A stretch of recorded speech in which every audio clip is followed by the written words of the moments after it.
So hello there friends, Harsh here back with yet another easy tutorial at Robotech. So in today's video what we'll be doing that we'll be using the Raspberry Pi to control our DSLR.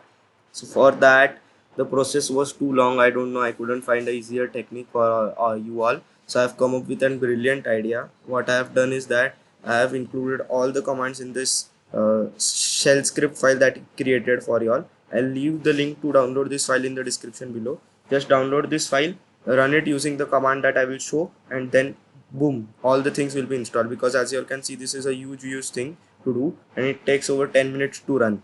So I'll just go through this so to explain you all what each command does, and then we'll run the commands and then we'll install it on the Raspberry Pi. So for that, first here we are installing the dependencies as we call them, git, then make, and some other dependencies that are there. Now I have already tested it, so for me the dependencies are installed already, so I will see that ahead.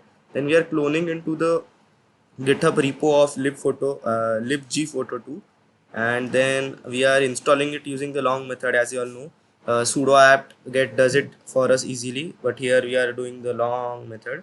First make it, then install the configuration file, then we'll come out of the directory because we are in this directory. Then again we'll clone the gphoto2 repository this time, and then again go to the gphoto2 thing, and then again use the long method to install. Then we'll update the cache of the repositories on the Raspberry Pi using this command, and then here we'll here we'll update the udev rules, and here we'll update the database. As you can see, db. So these two things will be updated here. So these all steps are needed to install gphoto2 and libgphoto2, the libraries that are required for controlling the DSLR using the Raspberry Pi. So now let us get started. So for this, now remember, after you all download it, don't run the my file as sudo. I don't know, it does not work then. So you all have to run it because some commands then give error while trying to change the directory and all. Then because all of it is together, then if sudo you all try to change the directory sudo, then it tries to find the directory in the root where it is not actually there. So just run it normally without sudo. So we'll just run it installer, my bad, installer.sh, and let the process work. It's about a 10 minutes process. So let us start. So as I said, I told you all, so dependencies are already installed for me, as you all can see here, newest version. So that is why this thing is not run for me. It means, I mean that it does not take time for me, so it might get earlier completed earlier, like in 5-6 minutes, but for you all it will surely take 10 minutes if the dependencies are not installed. So now let the process continue. I'll just fast forward it when the editing starts. So yes.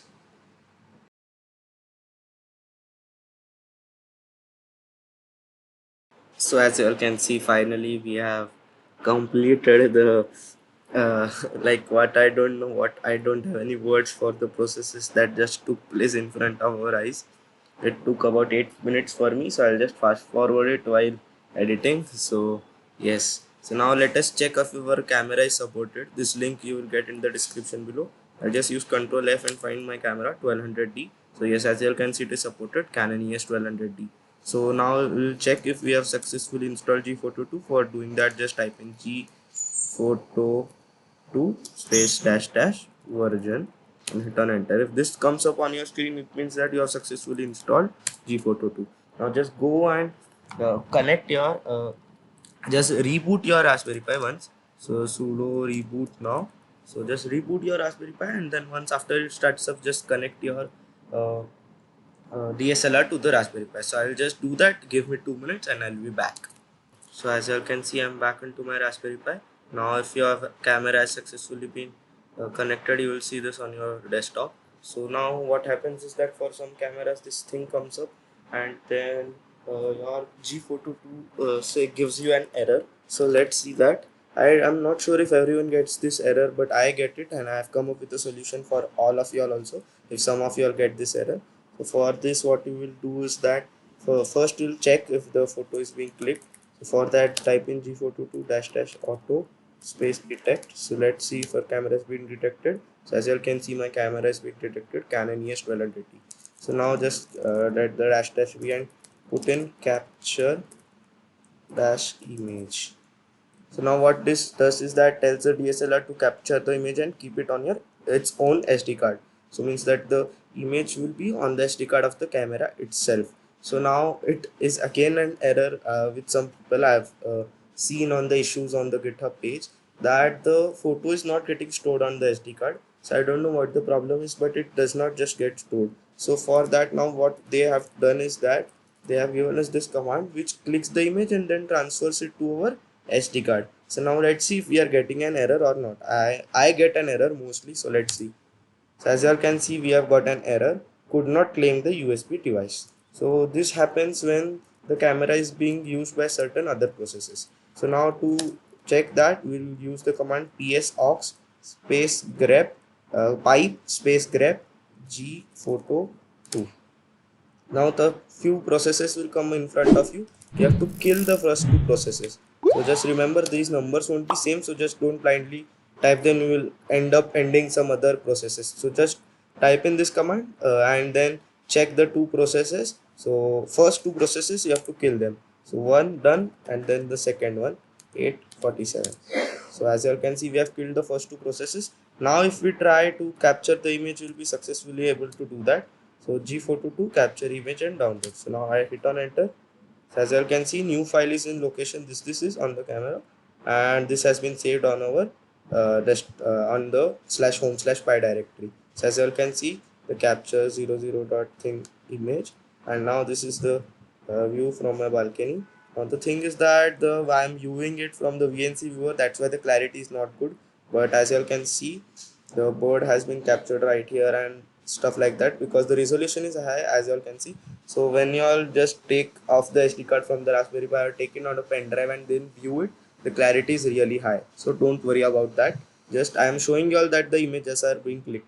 Now if you all don't trust me and feel that I am clicking the image with my hands, then I'll just switch on my video here using the integrated webcam, and then get it right in the center, enlarge it. As you can see, my hands are here. I'll just show that to you all, because this is really hard to believe that we are controlling our own DSLR without even touching it. So now let us see. So as you can see, I use the up arrow key to get it, and then I have to press enter. So I'm just taking my hand down and pressing on enter. So as you can see, no camera found. My camera has gone on hibernation mode. I'll just be back after reconnecting. So I reconnected my thing. I'll again start my webcam. Yes. So now it's started. I'll just close this thing right here. Control Alt T. Now I'll again go up arrow key as my hands are up. I'm just pressing enter. So my hands are here. So it's asking if it wants to overwrite the image. I'll just click on Y and then enter. So my hands are up. So new file is saved. So now let us check it again. So again we'll open the same file and the location, the same location. Now the bird is not there as I showed you earlier. So yes, we are doing it. We are using the Raspberry Pi to control the DSLR and click images. Now for those who all feel that this thing file from the camera should not be deleted, so G422 has given you all a command, that is --key. So you all can use that to ensure that the image is not getting deleted from your camera. If it is there on the staying on the SD card for you all, then you all can always use this --key. So after this is done, so again it will click a new image and ask yes, we'll overwrite it, and see, keeping the file on the camera. Here it was deleting, here it is keeping. So there are a lot many such commands, small commands. So I'll leave the link to such commands in the description below. In the upcoming video, it will just be a 4 to 5 minute video in which we'll be seeing how to use this to make time-lapse videos. So now what I will show you all different demonstrations of time-lapse video that I have made using these things.